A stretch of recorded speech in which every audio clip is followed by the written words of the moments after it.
Baby boomers losing Social Security because of millennials. I have all the details and exactly what you need to know right here in the video. Let's get right into it. I know in this video, I do want to talk about baby boomers, Social Security, and millennials, which by the way, I just so happen to be one of those millennials that they're talking about here, so it appears that the finger's being pointed at me and everybody else within my age range. So we'll take this with a grain of salt, all this information, but I do want to share with you the details of some information I just came across talking about Social Security beneficiaries who are baby boomers potentially losing some of their benefit because of people like me, the millennials. Well, I don't know about that one, but let's get into it and talk about the details. And again, this is very interesting, but it is a real thing that is happening right now, and I certainly want to bring this to your attention. Really fast before we do, thanks for joining me. If you have not done so yet, make sure to do yourself a huge favor. Hit that subscribe button right down below the video. It is totally free to do so, and I'm here for you right by your side every single day,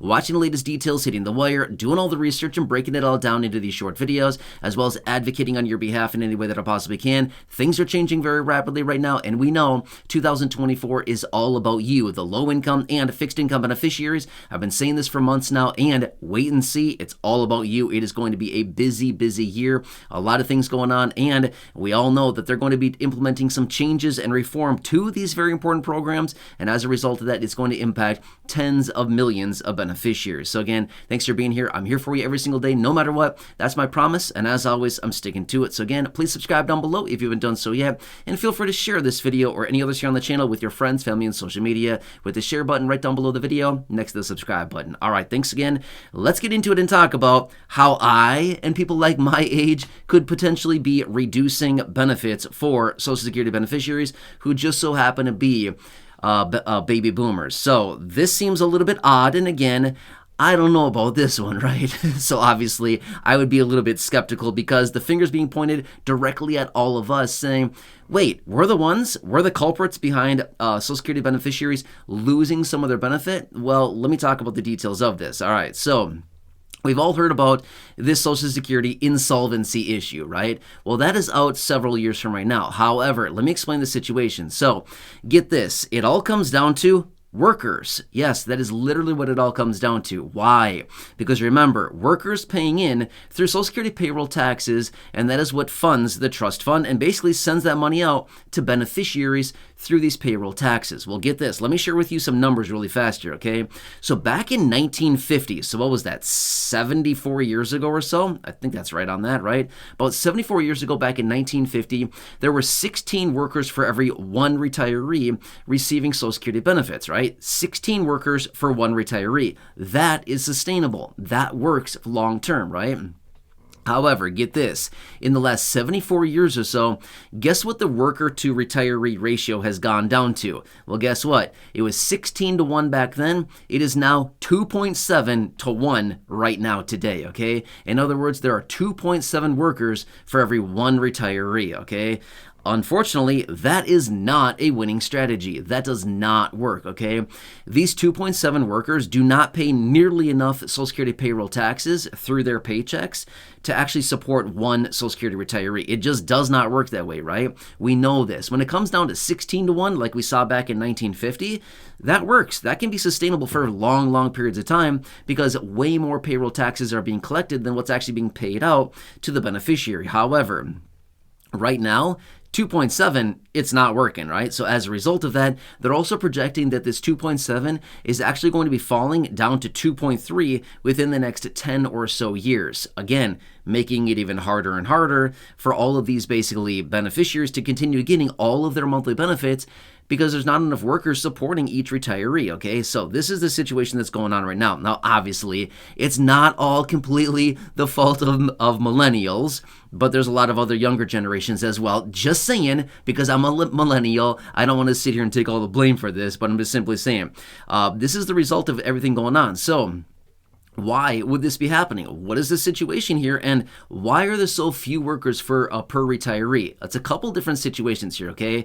So I'm going to continue to point the finger back a little bit for, for a second here, okay? Obviously, it's all fun and games here, but you get my point, okay? Let me explain really quickly. So I just got done reading this article, and I thought it was actually very interesting. So here's a couple different things, and there's a couple fold effect here. So number one, the baby boom generation. So here's what they're projecting. From the year 2010, now obviously that was a number of years ago, 2010 through 2030, there's going to be 70 million people, baby boomers, retiring and collecting Social Security just in that 20-year period of time. That's a ton of people, right? 70 million people, baby boomers from 2010 to 2030, collecting Social Security and becoming eligible for it. Okay, that's a lot of people, okay?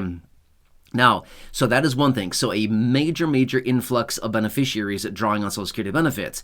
At the same time, the worker to retiree ratio continues to drop, right? So less people basically being in the workforce paying in through Social Security payroll taxes.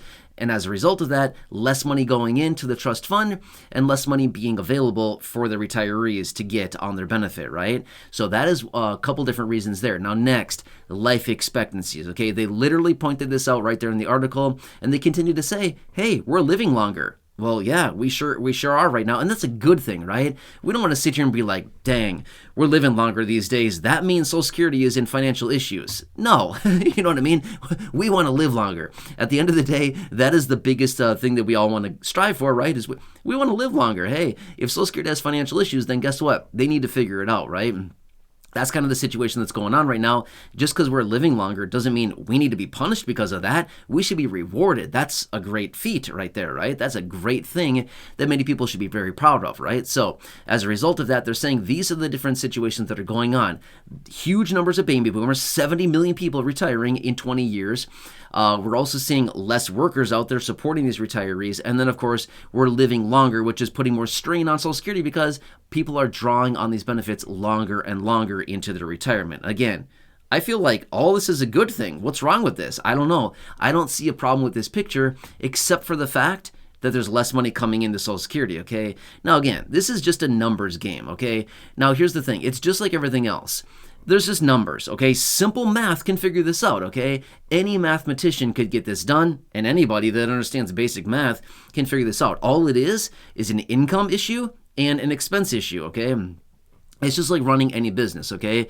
How much money do you have coming in through income, as in gross revenues or gross receipts, and then how much money is going out through expenses, otherwise known as benefits being paid to beneficiaries. What can we do to increase income and potentially continue paying out the same benefits, right? It's not that hard to figure out, right? They could easily do this, which is why we've seen so many different proposals that are out there right now. Now, again, I want to point this out really fast here. As of right now, the trust fund for Social Security is not going to be insolvent in probably, or for at least probably the next 9 years or so. That's what they're saying as of right now, okay? So we have plenty of time to figure this out, but they cannot delay much longer, okay?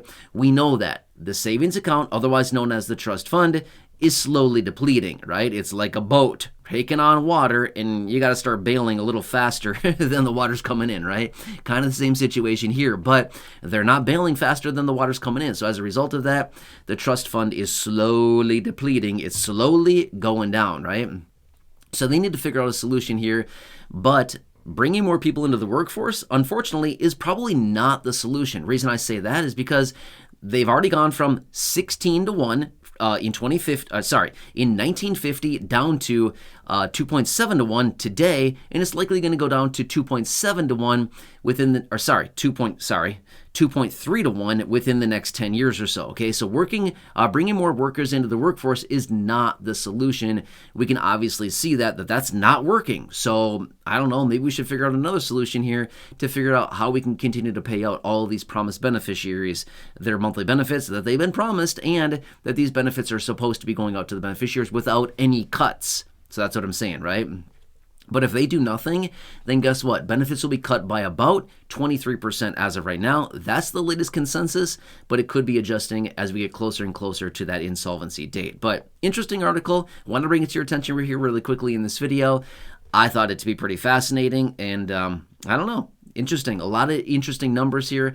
I like to bring this to your attention so you can clearly see what's going on and some of the major discrepancies that are out there right now and likely going to be coming in the future as well. So anyway, I hope this helps you, and I hope you found this to be fascinating or at least interesting. Otherwise, as always, leave your comments, your questions, your feedback down below. Subscribe down below if you haven't done so yet. Share the video with your friends on my social media. Again, the share button right down below. Other than that, that's about all I have for you right now. Of course, I'm going to continue watching everything very closely. As I get more information, I'll be here for you every single day, no matter what. Enjoy your day. Take care. Thanks again. Truly do appreciate your support, and have a good one. I'll catch you again later.